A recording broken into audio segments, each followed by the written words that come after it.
When a nation rises, when a people stand tall, it is not because they lean on others to solve their problems. It is because they decide that their sovereignty, their independence is not negotiable. India has shown the world this truth time and again.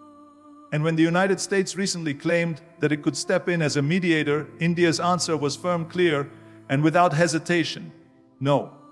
This was not arrogance. It was conviction that a proud nation does not hand over the keys to its future, its disputes, or its destiny to someone else. Sovereignty means you take full responsibility, you own your challenges, and you guard your right to decide what happens within your borders. Think about it.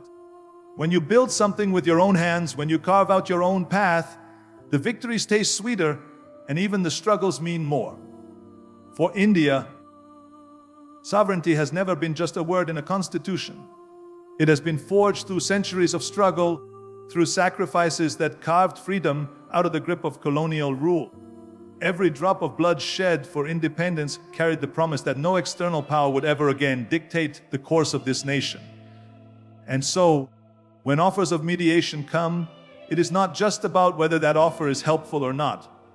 It is about protecting the hard-earned right to self-determination, about honoring the sacrifices of those who gave everything to secure it. Sovereignty is a test of discipline. It's about having the strength to say, we will deal with our own problems, no matter how complex they are. India has chosen that discipline, and discipline is not always easy. It means you may face pressure, you may face criticism, and you may even be told the road is too difficult. But discipline refuses shortcuts. Sovereignty refuses compromise. It demands the courage to stand alone, even when the world expects you to lean on someone else. The decision to reject U.S. mediation is not about disrespecting another nation. It's not about creating distance with allies or partners. It's about drawing a line that says, this is who we are, this is where we stand, and these matters are for us to resolve without interference, without outside voices telling us what should be done. That line is the backbone of India's dignity. And think about what kind of signal this sends to the world. A nation that can say no to one of the most powerful countries on the planet does not do it lightly. It does it because it knows its own worth. It does it because it has built the confidence to rely on itself. This is the essence of sovereignty, knowing that strength is not borrowed but built, not gifted but earned. That kind of strength inspires respect, because respect is never given freely, it is commanded through action. If you want to lead in this world, if you want others to take you seriously, you cannot be seen as a follower waiting for someone else to fix your problems. Leadership demands that you step into the storm and face it with your own power. That is what India has done. And this is a lesson not just for nations, but for people. If you give someone else the power to solve your battles, you also give them the power to decide your future. But when you claim sovereignty, when you say, this is mine to handle, you step into your true strength. India's stand is not just about politics or international relations. It is about identity. The identity of a nation that refuses to bend under pressure, refuses to outsource its destiny, refuses to let sovereignty become a bargaining chip. And that same spirit can live in each of us. Because sovereignty is not only about land and borders. It is about your life, your choices, your dreams. It is about refusing to let others decide what you are capable of. India has sent a message to the world: sovereignty is sacred. It cannot be diluted. It cannot be handed over.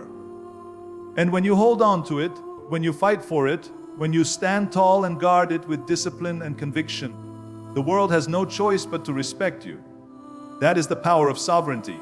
That is the strength of standing firm. And that is why when India said no, it wasn't just a rejection. It was a declaration that it will write its own story. Always, there are some matters in life that can never be solved by bringing in outsiders. When two people have a disagreement, real progress only comes when they sit down face to face, look each other in the eye, and talk it out. No third person, no bystander, no outside force can truly understand the depth of their history, the weight of their emotions, or the meaning behind their words. That is exactly why India has always been clear: the disputes between India and Pakistan, no matter how complicated, are for the two nations alone to address. They are bilateral, they belong to no one else. For decades, the world has tried to insert itself into this issue, dressing it up as diplomacy, offering so-called mediation, and as though it's possible for an outsider to step in and fix things. But the truth is, this is not a problem that can be solved by someone standing on the sidelines. This is a matter deeply rooted in history, in culture, in blood and sacrifice, in the struggles of independence, and in the choices made by both nations over time. No one else can feel that weight. No one else can carry that responsibility. Only India and Pakistan can. And let's be clear, when India rejects external mediation, it is not an act of hostility. It is not about dismissing the importance of international friendship or global partnerships. It is about principle. It is about saying, this is between us, and it will remain between us. Because when you allow a third party to dictate terms, you weaken your own position. You give them the power to shape the outcome, and that is not how a sovereign nation should operate. Bilateral dialogue is not easy. It takes patience. It takes discipline.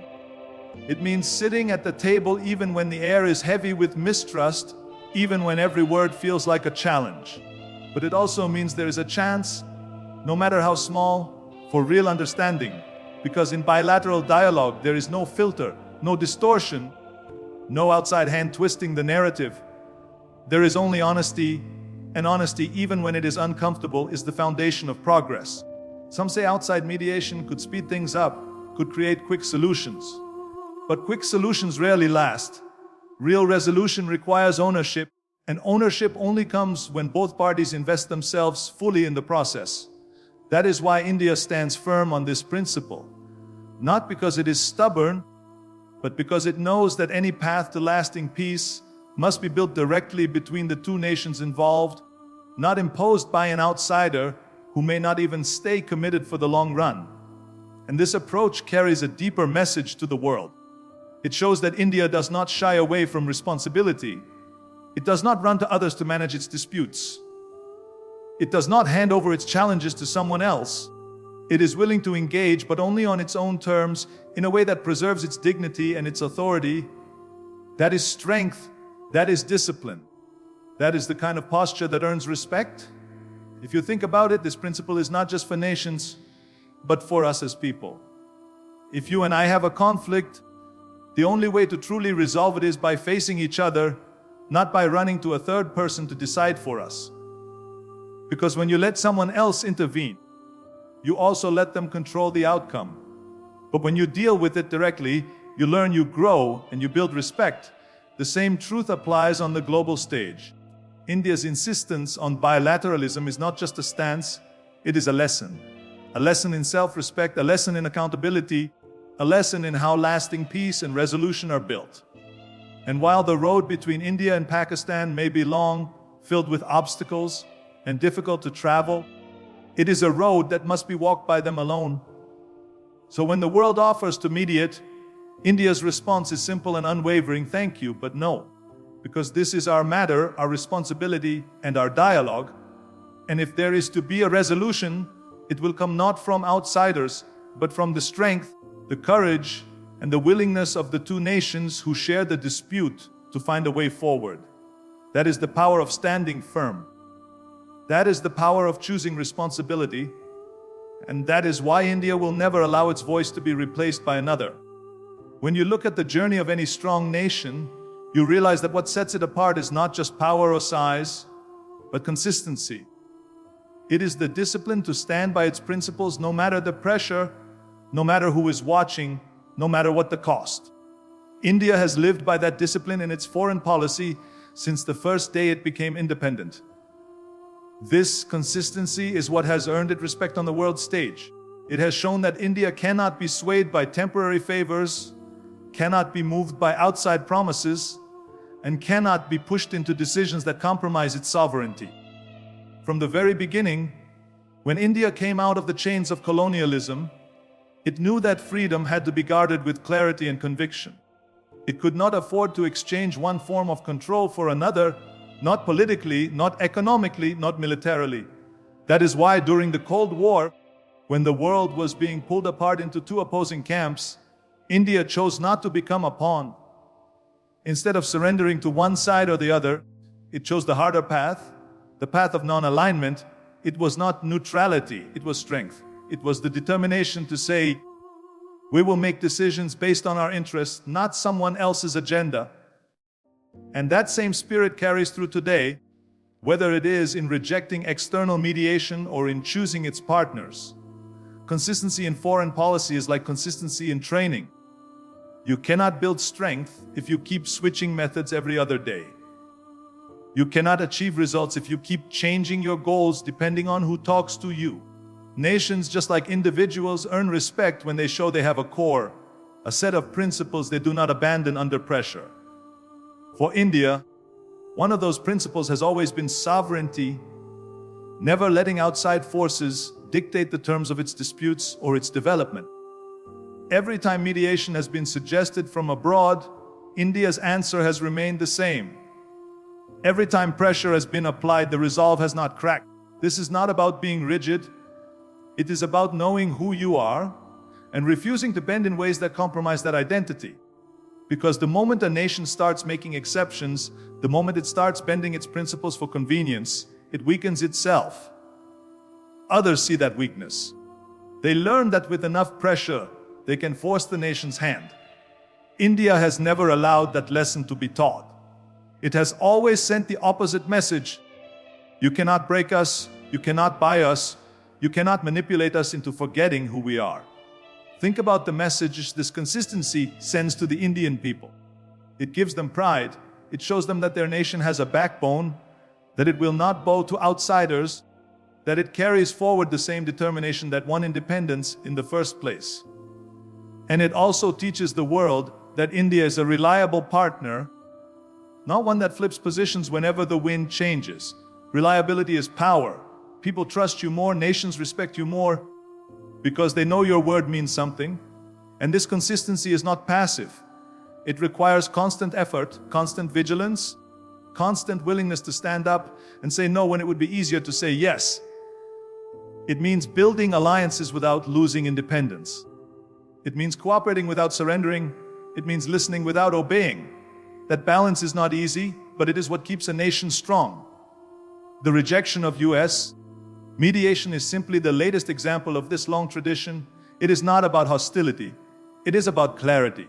It is about continuing the same line India has drawn for decades. Our disputes are ours, our choices are ours, and our destiny is ours.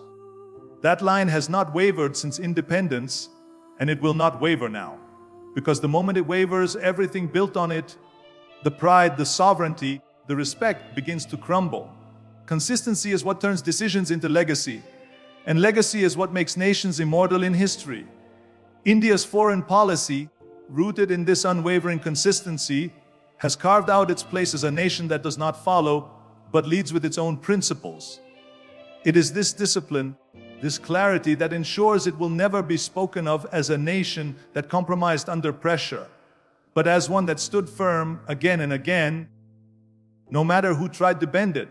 And that is why when the world looks at India today, it sees not just a rising power, but a steady one, a nation that does not change its core values depending on convenience, a nation that has proven over decades that its word and its will cannot be shaken. That is the true strength of historical consistency, and that is the power that will continue to guide India forward.